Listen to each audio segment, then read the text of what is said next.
Oh, there is nothing more delightful than a hot cup of coffee in the morning. But have you ever wondered about the effects of that morning cup of coffee on your body? While coffee can be a delightful pick-me-up, are you aware of the potential side effects it may be causing as well? Now, before we start that video, your contribution is crucial, so please hit that like button and subscribe to Healthy K channel for more insightful content. And now, grab your favorite mug and let's sip our way through the science of coffee's effects on the body. Ever notice that after you sip your morning coffee, your heart seems to be a little bit faster? Well, that's because of the well-known special ingredient called caffeine, which acts like a little wake-up call to your body. When you drink coffee, caffeine quickly spreads through your body, including your heart. It tells your heart to work a bit harder and faster, almost like a sprinter at the starting line. This happens because caffeine makes your nervous system more active. For many people, this little heart boost is what they love about their coffee. It gives them a jolt of energy and helps them wake up. But here's the catch. If you drink a lot of coffee, your heart can feel like it's doing somersaults, and that's not so pleasant. How much your heart races depends on you. Some people can handle more coffee without feeling like they're in a race, while others might feel jittery even with just a little. Your genes, how much coffee you're used to, and your general health all play a role. So while a bit of a heart-pounding wake-up from your coffee can be exciting, be careful not to overdo it. If your heart races too much, it might make you feel uneasy. If you're someone who's already has heart issues or gets anxious easily, it's a good idea to keep an eye on how much coffee you're sipping. In any case, enjoy your coffee, but don't let it turn your heart into a race car. And now let's talk about what coffee can do to your tummy. Do you know that feeling of warmth and comfort when you sip a cup of coffee? Well, it has a dark side too, and it starts in your stomach. Coffee is a bit like an acid superhero. It's acidic, and that can be a problem for some folks. The acid in coffee can be a little too much for your stomach.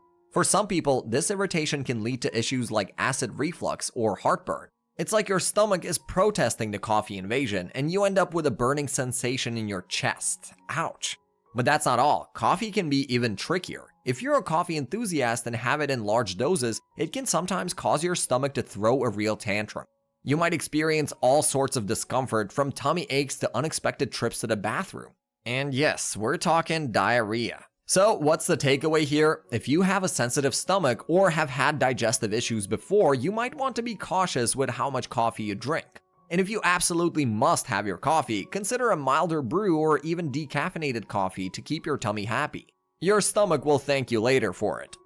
Coffee can be your best friend in the morning, but it can also be your worst enemy when it's time to hit the hay. You see, this thing called caffeine in the coffee, it's like a mischievous sleep thief.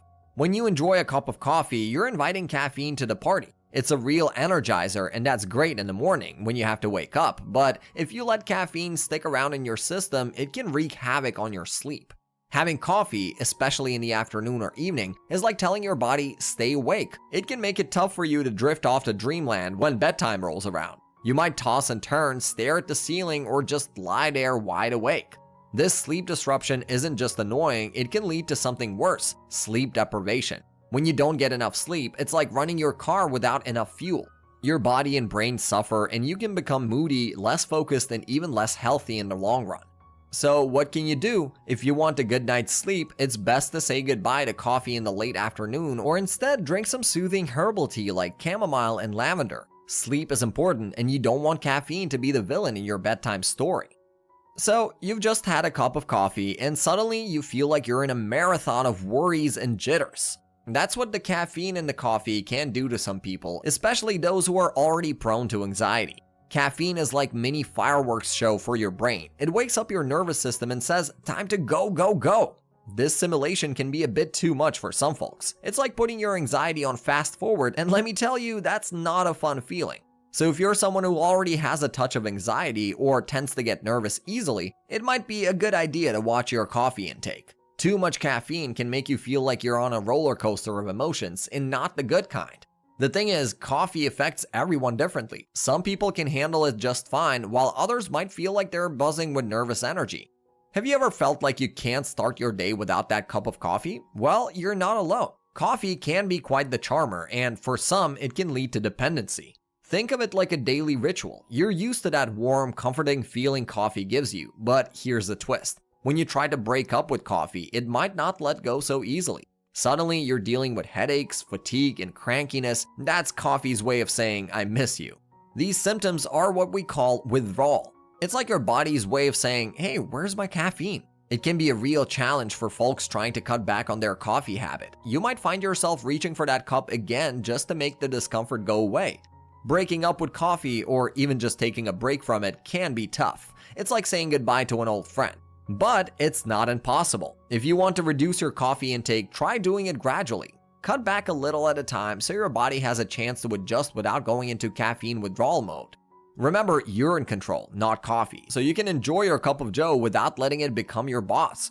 Go ahead, take those baby steps, and you'll find that you can have a healthy relationship with coffee without it calling all the shots.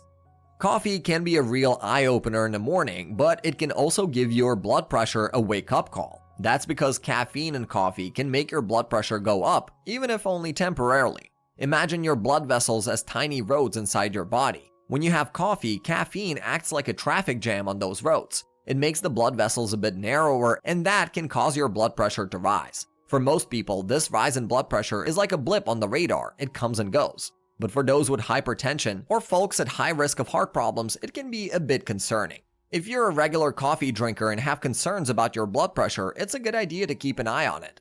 Regular monitoring can help you see if coffee is affecting your blood pressure in a significant way. The good news is that for many people, this effect is short-lived. It's like a temporary spike that settles down once the caffeine gets out of your system. So don't panic if you enjoy your daily cup of coffee. Just be mindful of how it might affect your blood pressure, and if you have health concerns, it's always wise to chat with your healthcare provider. After all, your health is worth much more than that morning pick-me-up.